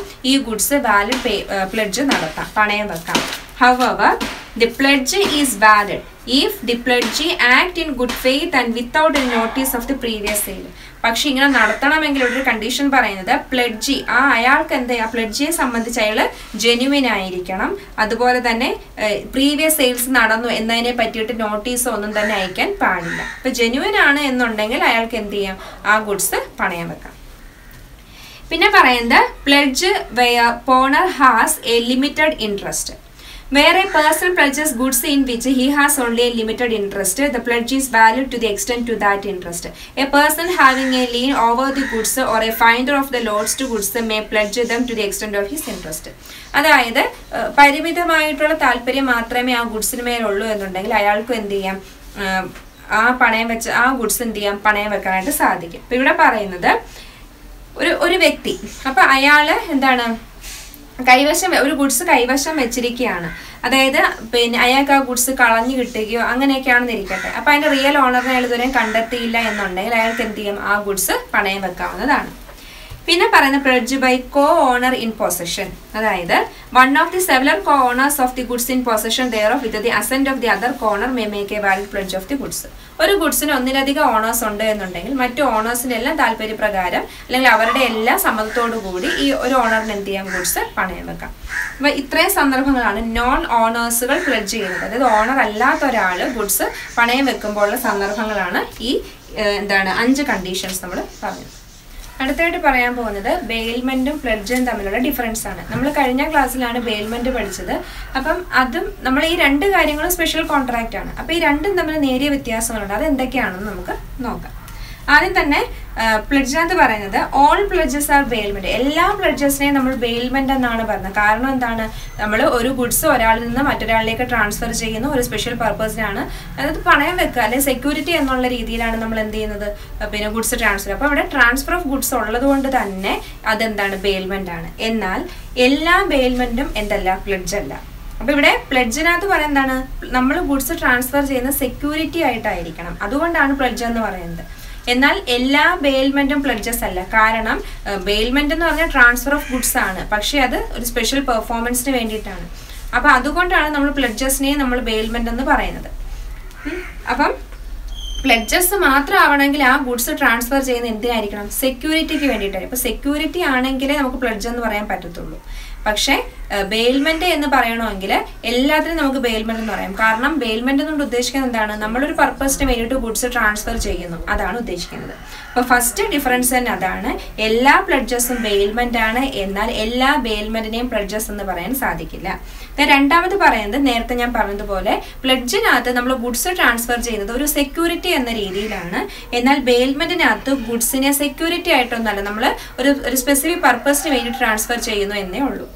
ഇനി മൂന്നാമത് പറയുന്നത് പ്ലെഡ്ജ് എന്ന് പറഞ്ഞാൽ എന്താണ്, ഒരു കാര്യം പെർഫോം ചെയ്യാൻ വേണ്ടി ഒരു സ്പെസിഫിക് പെർഫോമൻസിന് വേണ്ടിയിട്ട് നമ്മൾ എന്താണ് ആ ഒരു പെർഫോം ചെയ്യുന്നതിന് ഒരു സെക്യൂരിറ്റി ആയിട്ട് കൊടുക്കുകയാണ് പ്ലെഡ്ജ് കൊണ്ട് ഉദ്ദേശിച്ചത്. ഇപ്പം നേരത്തെ പറഞ്ഞാൽ നമുക്ക് ഒരാളുടെ കയ്യിൽ നിന്ന് പൈസ കടം വാങ്ങുന്നു. അപ്പം പൈസ കടം വാങ്ങുന്നതിന് വേണ്ടി നമ്മൾ സെക്യൂരിറ്റി ആയിട്ട് ഗുഡ്സ് കൊടുക്കുന്നു. എന്നാൽ ബെയിൽമെന്റ് എന്ന് പറഞ്ഞാൽ എന്താണ്, അത് എന്ത് പർപ്പസ് ആവാം. നമ്മളൊരു കാര്യം റിപ്പയർ ചെയ്യാൻ വേണ്ടി ഗുഡ്സ് ഒരാൾക്ക് കൊടുക്കാം, പിന്നെ സേഫ് കസ്റ്റഡി ആയിട്ടൊരു ഗുഡ്സ് വെക്കാൻ വേണ്ടി ഒരാളെ കൊടുക്കാം. അപ്പം എന്ത് ആവശ്യത്തിന് വേണ്ടിയിട്ട് നമുക്ക് ഗുഡ്സ് മറ്റൊരാളിലേക്ക് ട്രാൻസ്ഫർ ചെയ്യാം. ഇനി നാലാമത് പറയുന്നത് in the case of default by the pledger, the pledgee can sell the goods pledged with him. Pledger എന്തെങ്കിലും ഡീഫോൾട്ട് വരുത്തുകയാണെങ്കിൽ പ്ലെഡ്ജിക്ക് ആ ഗുഡ്സ്, ആ പണയം വെച്ചിരിക്കുന്ന ഗുഡ്സ് എന്ത് ചെയ്യാം, വിൽക്കാവുന്നതാണ്. എന്നാൽ ബെയിൽമെന്റിനകത്ത് പറയുന്നത് the Bailey may either retain the goods or sue for his charges. Baler എന്തെങ്കിലും ഡീഫോൾട്ട് വരുത്തുവാണെങ്കിൽ ബെയിലിക്ക് ആ ഗുഡ്സ് റീറ്റെയിൻ ചെയ്ത് വെക്കാം. അതായത് കയ്യിൽ തന്നെ അത് റീറ്റെയിൻ ചെയ്ത് വെക്കാം, കൊടുക്കാതെ പിടിച്ചു വെക്കാം. അതല്ലെന്നുണ്ടെങ്കിൽ എന്തെങ്കിലും ചാർജസ് ഈടാക്കാവുന്നതാണ്. ദെൻ ലാസ്റ്റ് പറയുന്നത് pledgee has no right to use the goods pledged with him. പണയം വെച്ച ഗുഡ്സ് ഉപയോഗിക്കാനുള്ള അവകാശം പ്ലെഡ്ജിക്കില്ല. എന്നാൽ ബെയിലി എന്ന് പറയുന്ന ആൾക്ക് എന്ത് ചെയ്യാം, ബെയിൽമെന്റിലൂടെ കിട്ടിയ ഗുഡ്സ് എന്ത് ചെയ്യാം, യൂസ് ചെയ്യാൻ പറ്റും. അതായത് അതിനകത്ത് പറയുന്നെങ്കിൽ ഇപ്പൊ ഫോർ എക്സാമ്പിൾ ഒരു ഫ്രണ്ട് ഒരാളുടെ കയ്യിൽ നിന്ന് ബൈക്ക് 2 ദിവസത്തേക്ക് ഉപയോഗിക്കാൻ കൊണ്ടുപോയി. അപ്പൊ അവിടെ ആ ബെയിൽമെന്റിൽ പറയുന്നുണ്ട് അവിടെ യൂസിന് വേണ്ടിയിട്ടാണ് എന്നുള്ളത്. അപ്പൊ അങ്ങനെയൊക്കെ ബെയിൽമെന്റിൽ ഉപയോഗിക്കാമെന്ന് പറയുന്നുണ്ടെങ്കിൽ അയാൾക്ക് എന്ത് ഉപയോഗിക്കാം. പക്ഷെ പ്ലെഡ്ജിനകത്ത് ഒരിക്കലും പണയം വെച്ച വസ്തു ഒരു പ്ലെഡ്ജിക്ക് എന്ത് ചെയ്യാൻ പറ്റില്ല, സ്വന്തമായിട്ട് ഉപയോഗിക്കാൻ പറ്റില്ല. അപ്പൊ ഇത്രയുമാണ് ഡിഫറൻസസ്. അടുത്ത പറയാൻ പോകുന്നത് പ്ലെഡ്ജുമായി റിലേറ്റ് ചെയ്യുന്ന രണ്ട് ടേമുകളാണ് ഹൈപ്പോത്തിക്കേഷനും മോർഗേജും. പ്ലെഡ്ജ് എന്ന് പറഞ്ഞാൽ നമ്മൾ പറഞ്ഞു, നമ്മൾ ഒരാളുടെ നിന്ന് കടം വാങ്ങിക്കുമ്പോഴൊക്കെ നമ്മൾ സെക്യൂരിറ്റി ആയിട്ട് നമ്മൾ ഗുഡ്സ് കൊടുക്കുന്നതാണ് പ്ലെഡ്ജ് എന്ന് പറയുന്നത്. അതേപോലെ ചില ഗുഡ്സുകൾ നമ്മൾ സെക്യൂരിറ്റി ആയിട്ട് കൊടുക്കും. അപ്പം അതിലൊരു കാര്യമാണ് ഹൈപ്പോത്തിക്കേഷൻ. ഹൈപ്പോത്തിക്കേഷനകത്ത് പറയുന്നത് the term hypothecation may be defined as the creation of security on the movable goods of the borrower for securing the repayment of loan. അതായത് നമ്മളൊരു ലോൺ എടുക്കുമ്പം നമ്മൾ സെക്യൂരിറ്റി ആയിട്ട് മൂവബിൾ ഗുഡ്സ് ആണ് നമ്മൾ കൊടുക്കുന്നതെങ്കിൽ അതിനെയാണ് നമ്മൾ എന്തെന്ന് പറയുന്നത് ഹൈപ്പോത്തിക്കേഷൻ എന്ന് പറയുന്നത്. അപ്പൊ ഇവിടുത്തെ പ്രത്യേകത ഈ ഗുഡ്സ് ആരുടെ തന്നെ ആയിരിക്കും, ബോറോവറിന്റെ കയ്യിൽ തന്നെ ആയിരിക്കും. അതായത് ഗുഡ്സിന്റെ പൊസഷൻ ട്രാൻസ്ഫർ ചെയ്യുന്നില്ല. പക്ഷേ ഈ ബോറോവർ കടം വാങ്ങിയ ആള് ഈ ഒരു പൈസ കൊടുക്കുന്നതിനകത്ത് എന്തെങ്കിലും ഡീഫോൾട്ട് ഒക്കെ വരുത്തുകയാണെങ്കിൽ ക്രെഡിറ്റർ നമുക്കെതിരെ എന്ത് ചെയ്യും, കേസ് ഫയൽ ചെയ്യും. അതാണ് ഹൈപ്പോത്തിക്കേഷൻ എന്ന് പറയുന്നത്.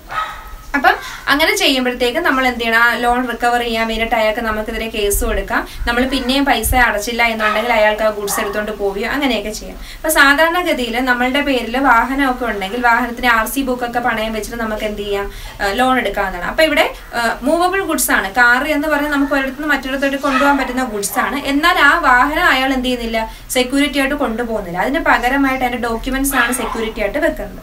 അപ്പൊ അങ്ങനെയുള്ള, അതായത് വാഹനങ്ങളൊക്കെ നമ്മൾ പണയപ്പെടുത്തി പൈസ വാങ്ങിക്കാൻ ലോണൊക്കെ എടുക്കുന്നതെങ്കിലാണ് അതിനെ നമ്മൾ ഹൈപ്പോത്തിക്കേഷൻ എന്ന് പറയുന്നത്. ഇനി മോർഗേജ് എന്ന് പറഞ്ഞാല് നമ്മൾ പ്രധാനമായിട്ട് അറിയണം, മോർഗേജ് എന്ന് പറഞ്ഞാൽ നമ്മൾ ലാൻഡ് ആണ് സെക്യൂരിറ്റി ആയിട്ട് വെക്കുന്നതെങ്കിൽ, അതായത് നമ്മുടെ പേരിലുള്ള വീടും വസ്തുവും ഒക്കെ പണയപ്പെടുത്തി നമ്മൾ ലോൺ എടുക്കുന്നതെങ്കിൽ അങ്ങനെയുള്ള ലോണുകളെയാണ് നമ്മൾ മോർഗേജ് എന്ന് പറയുന്നത്. The term mortgage may be defined as the creation of security on the immovable property. നമുക്ക് ഒരിടത്തു നിന്നും മറ്റൊരിടത്തോട്ട് ട്രാൻസ്ഫർ ചെയ്യാൻ പറ്റാത്ത പ്രോപ്പർട്ടി എന്ന് പറയുമ്പോൾ നമുക്കറിയാം ലാൻഡ് ആണ്. ഒരിക്കലും നമുക്ക് ലാൻഡ്, നമ്മുടെ വീടൊന്നും നമ്മൾ ഒരിടത്തുനിന്ന് എടുത്ത് വേറൊരാൾക്ക് കൊണ്ടു കൊടുക്കാൻ പറ്റില്ല. അപ്പൊ ഇമ്മൂവബിൾ പ്രോപ്പർട്ടീസുകളെ സെക്യൂരിറ്റി ആയിട്ട് വെച്ചുകൊണ്ട് നമ്മൾ എടുക്കുന്ന ലോണുകളെയാണ് നമ്മൾ മോർഗേജ് ലോൺ എന്ന് പറയുന്നത്.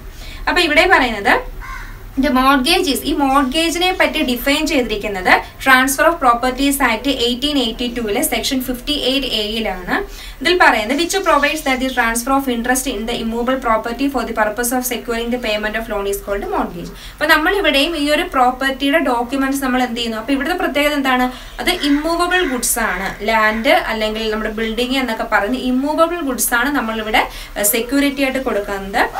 ഇവിടുത്തെ പ്രത്യേകത എന്ന് പറഞ്ഞാൽ എന്താണ്, നമുക്ക് പേയ്മെന്റ് നടത്തുന്നതിന് വേണ്ടി, അത് നമ്മൾ ലോൺ എടുക്കുന്നതിന് വേണ്ടിയിട്ടൊക്കെ ഈ ഒരു പ്രോപ്പർട്ടി നമ്മൾ എന്ത് ചെയ്യുന്നു, സെക്യൂരിറ്റി ആയിട്ട് വെക്കുന്നു.